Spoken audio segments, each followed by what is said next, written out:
I would argue Will Riley was the Illini's best player by the end of the season. So today, I talk about what his NBA ceiling could look like.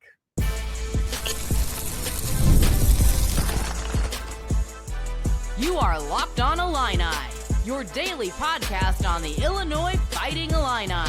Part of the Locked On Podcast Network, your team every day. Welcome one, welcome all to another edition of Locked On Illini. Today's episode is brought to you by Monarch Money. Take control of your finances with Monarch Money. Use code LOCKEDONCollege at monarchmoney.com for 50% off your first year. My name is Sonny Verma, your host here at Locked On Illini, where I continue to provide you coverage daily. That's right, every single day of the orange and blue. I ask for nothing in return. The only thing is, if you don't mind, hit that like button. Make sure you're subscribed to the channel, as I'm trying to hit 4,000 before the kickoff of the college football season. If you're an Illini fan, again, you know the drill. I'm going to be talking about Will Riley and the one season that he had with Illinois. I'm going to talk about what I thought his positives were, some of his negatives, and maybe some NBA comp. I plan on releasing this during draft day, so you might be a fan of the team that just drafted Will Riley. And so, welcome. Again, I went through all this work. The only thing I ask is if you can hit that like button, and hopefully you're going to be excited about your newest addition to your roster. Let's start with the basics. Will Riley reclassified and joined Illinois a year early. There's a lot of excitement about Will coming in. He was the highest ranked recruit, I believe, since D. Brown, at least in the modern recruiting era. And while he didn't start at the beginning of the season, or most of the season, he still ended up earning the Big Ten Sixth Man of the Year. He averaged 12.6 points per game, 4.1 rebounds, and 2.2 assists in just under 26 minutes a game. He shot 43% from the field and just under 33% from deep, but it wasn't just numbers, it was how he scored. Smooth footwork, confident pull-up game, flashes of NBA shot making, and let's not forget, he added over 20 pounds during the season, showing real commitment to his development. And yet, Riley's season was kind of a roller coaster. His outside shot was super streaky. He struggled with defensive consistency, and there were games, especially late, where I think he kind of disappeared. Still, when you talk about pure upside, I would argue Will Riley's upside in the NBA is even higher than projected teammate Kasper Shakuchonis, who I think is projected even higher in these mock drafts than Will is. So let's talk about why I say that about Will Riley and why I think he is so intriguing to NBA teams. First, his height. At 6'8" with legit mobility and long strides, Riley looks like an NBA wing. He's got the frame and movement to have the skills to grow into maybe a Brandon Ingram type physical profile, especially once he adds more strength. Second is his scoring ability. The Illini fans watching this know, once I saw Will Riley's high school tape, I said one thing. Will Riley was put on this earth to score buckets, and that's exactly what he did. He can score at all three levels. The mid-range pull-up, very smooth. He's got spin moves. He's got hesitation dribbles and up and under finishes. Stuff you don't necessarily see from a freshman, especially playing in a physical Big Ten conference. When he's locked in, he can absolutely shoot it from the NBA range. And third, and in my opinion, most surprisingly, is playmaking flashes.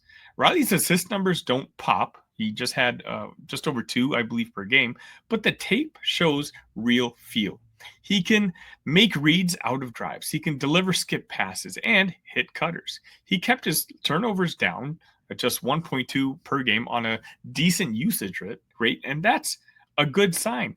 Will Riley didn't come to college to pass the ball, and yet by the end of the season, one of the reasons I was just so incredibly excited about his future was to see like how he had grown his game. We knew he could score, but by the end of the year, there was a lot of playmaking. The offense was revolving around Will, and that's just a facet of his game that I didn't think I would see in his freshman and lone season at Illinois.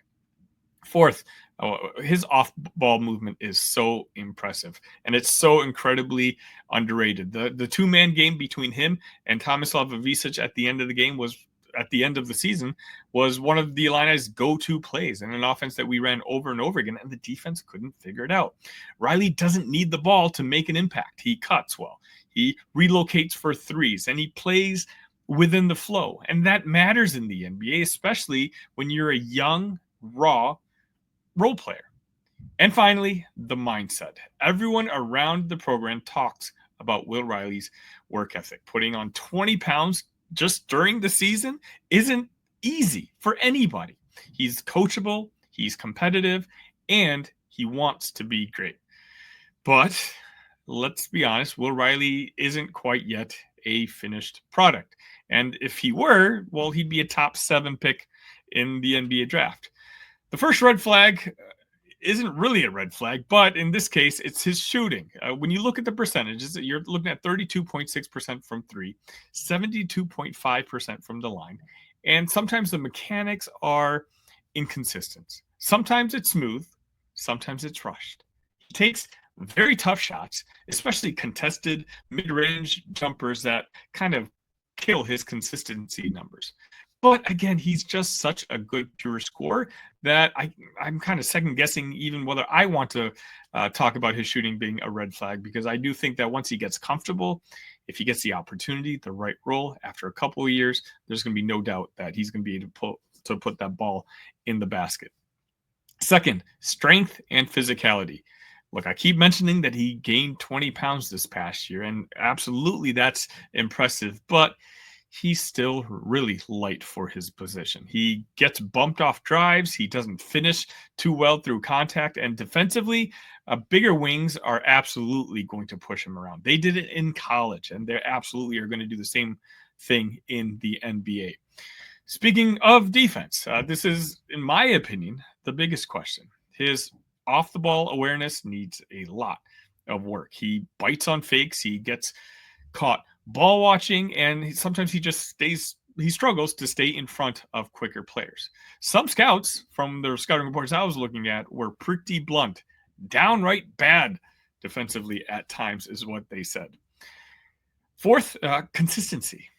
There were stretches where he looked like he was going to be an NBA lottery pick. In the first game, he scored, I believe, 31 points in his debut in college basketball. And then for the next 2 months, he just completely disappeared, and you forgot that he was even a part of the team.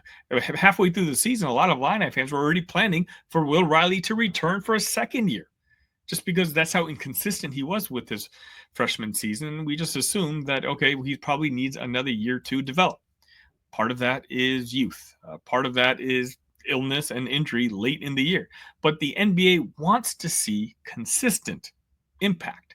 A fifth flaw, I guess you can say, is creation limitation. He has some wiggle, but his handle is still raw. Against pressure, he can get loose with the ball. In tight spaces, he doesn't always keep control. That limits his ability to isolate and break down defenders one-on-one. So let's give some NBA comps. When I already mentioned his name before, I think a best case scenario for a guy like Will Riley is the guy I just mentioned, a Brandon Ingram light, a tall, fluid scorer who can eventually handle the ball, absolutely shoot it, and hopefully just be respectable defending the position. I think that is the dream. If Will Riley reaches about 80% of his potential, I'm thinking like maybe a Cam Thomas, a guy who can get buckets, but needs a system to help him fit in. Or maybe Cam Reddish, flashes of everything, but still looking to put it all together. The lower end comps that I was finding online were players like Jordan Hall, tall with playmaking flashes, but not quite athletic or consistent enough to stick. So what's the verdict on Will Riley? I think he's in high upside, also decently high risk. You're betting on size, you're betting on shot creation, and long-term upside. You're hoping the defense becomes passable. You're hoping the shot itself stabilizes, and you're hoping the flashes become habits. But that's what this draft is all about, finding value, especially mid to late in the first round. Hopefully, he doesn't fall into the second. But if Will Riley hits, you might have a 6'8" shot-making wing with a real scoring juice and enough playmaking to be dangerous. And if it doesn't, You've got a guy who may struggle to stay on the court due to defense and inconsistency, and maybe just he spends his first year in the development league. Either way, Illinois fans should be proud. Will Riley came in young. He reclassified. He played a key role on a winning team, and now he's headed to the league. And if he puts it all together, he could be one of the true steals of the NBA draft. Now, Illini fans, I want you to give me your impressions of my scouting report on Will Riley. If you are a fan of the NBA team that just drafted Will, if you got questions, leave them in the comments. Either me or other Illini fans who just watched him his entire freshman season should be able to give you a nice in-depth answer. I do think that in the right situation, Will Riley has an incredibly high ceiling, and I do know for sure that myself and the rest of Illini Nation are going to be absolutely rooting for him the entire way.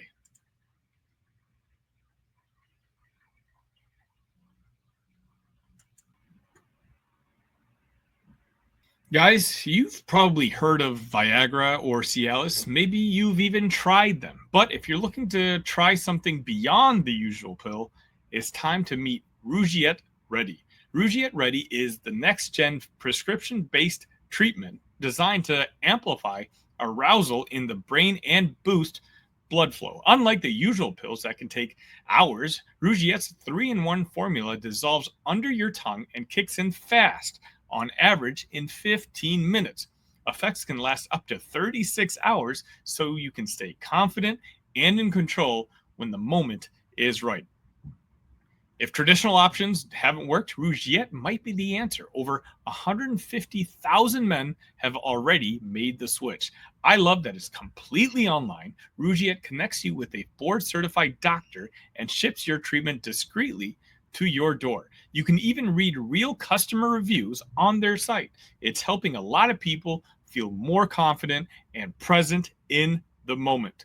Head to rougiette.com/lockedoncollege and use code LOCKEDONCollege to get 15% off today. That's RUGIET.com/lockedoncollege and use promo code LOCKEDONCollege for 15% off. Individual results may vary with prescription treatment. Compounded drugs are permitted to be prescribed under federal law, but are not FDA approved and do not undergo FDA safety, effectiveness, or manufacturing review. Please visit the Rougiette website for full safety information.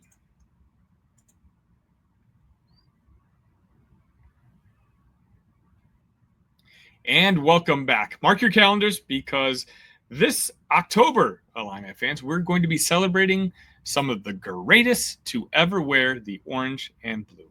Illinois Athletics just announced its 2025 Hall of Fame class, and it's a loaded group. 11 new members, 10 legendary athletes, and 1 iconic coach will be officially inducted this fall, bringing the total number of Hall of Famers to 54 since the Hall's founding in 2017.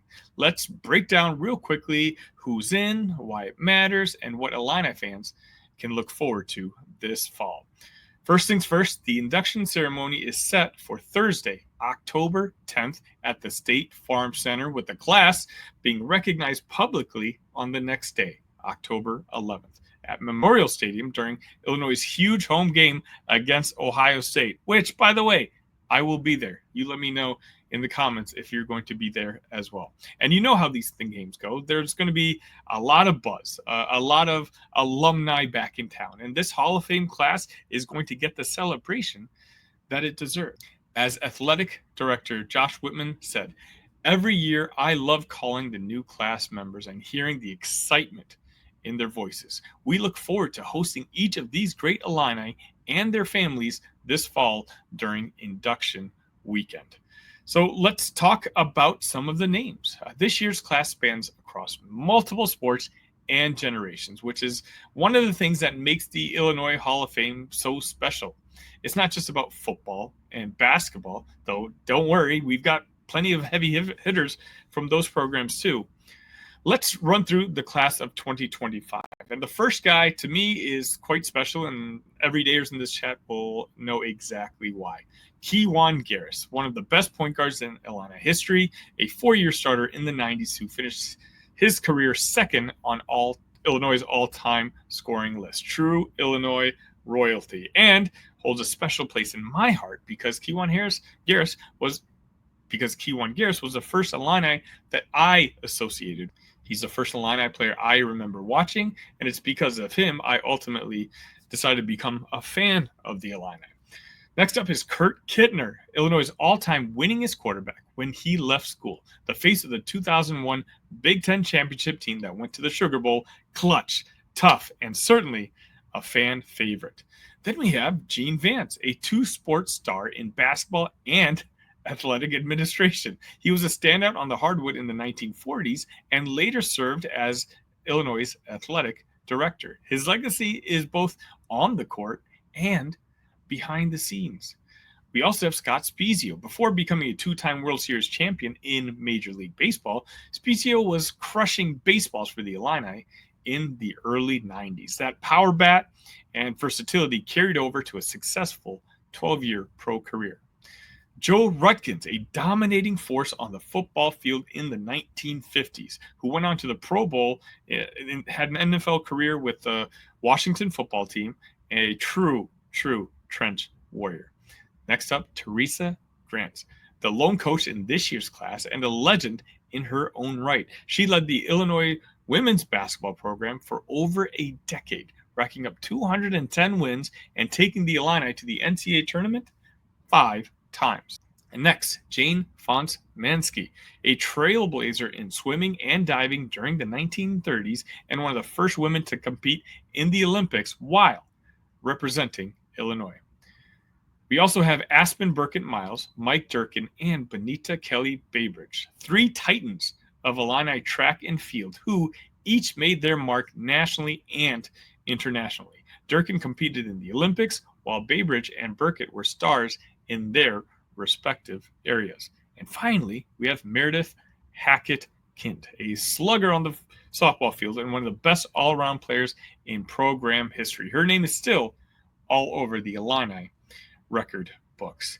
This is more than just an honor roll. These are inductions that remind you of Illinois' deep and broad legacy across all of college sports, from Olympic level athletes to national champions to Big Ten icons. This Hall of Fame class tells you a story of what it means to be an Illinois Fighting Illini. Excellence, leadership, and pride across generations. And it's not just for history buffs. It matters right now because bringing these legends back reinvigorates the culture around Illini athletics. When guys like Kittner and Garris are celebrated, it sends a message to the current roster. You're walking in the footsteps of greatness. So if you're an Illini fan, make plans to be in Champaign this October. Whether it's the induction ceremony at the State Farm Center or the big football showdown with Ohio State, it's going to be a weekend full of pride, memories, and orange and blue history. Congratulations to the Illinois Athletics Hall of Fame class of 2025. You've earned your place among the greats. Let me know in the comment sections your favorite memories of any of the individuals in the College Football Hall of Fame class of 2025.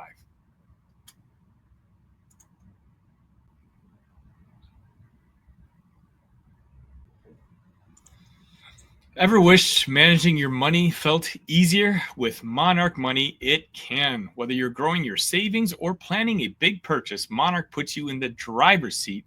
It's like having your own personal CFO, giving you full visibility and control of your finances. Monarch Money is more than just a budgeting app. It's a complete financial command center. You can track all your accounts, investments, and spending in one place. So, in addition to managing your money, you're also building wealth. Look, when me and my wife, we got to take a look at our finances, we realized that, hey, we might be spending a little bit too much money on takeout. So we've turned that into a positive. And now Sundays we get together and we try to meal plan the rest of the week, building more family time. Thank you again for Monarch Money for pointing this out to us. Take control of your finances with Monarch Money. Use code LOCKEDONCollege at monarchmoney.com for 50% off your first year. That's monarchmoney.com, code LOCKEDONCollege for half off your first year.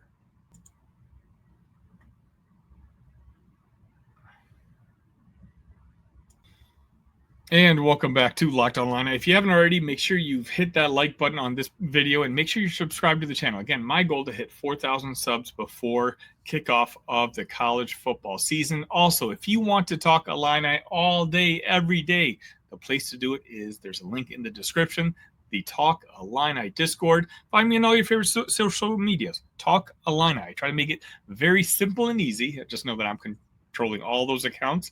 And even in the Discord, we have over 300 Illini fans talking sports each and every day. So stop bothering your relatives who don't care. Hey, it's the off season, but so they don't care about that stuff. But we here, us Illini fans in particular, us diehards, and a lot of you everydayers, we do. So why not surround yourself with that community? There's a really good poll in the Talk Illini Discord, which I wanted to kind of mention. And the poll was, who would you rather have? Year 3, Andre Stojakovic on next year's team, or year 2, Will Riley? I thought it was a great thought exercise, and there's certainly very intriguing strengths and weaknesses to both players. I do like the idea of Andre Stojakovic, who would be a junior this year, and the leaps that he's made already from year 1 to year 2. I'm really looking forward to see what kind of leaps he can make to year 3.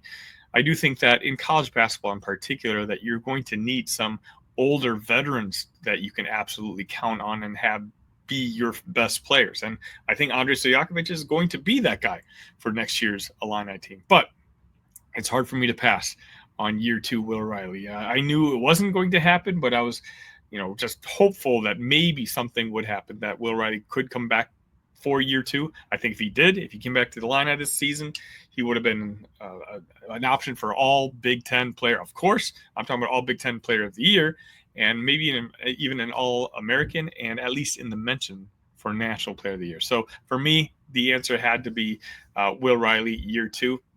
Again, depending on when you're watching this, it's either draft day or Will Riley just got drafted. Just know that I'm going to be covering that, both his teams and Kasper Yakushonis, and hopefully I'll try to get an expert from the team that drafts them on, and we can try to figure out what kind of role that these guys are going to have at the next level.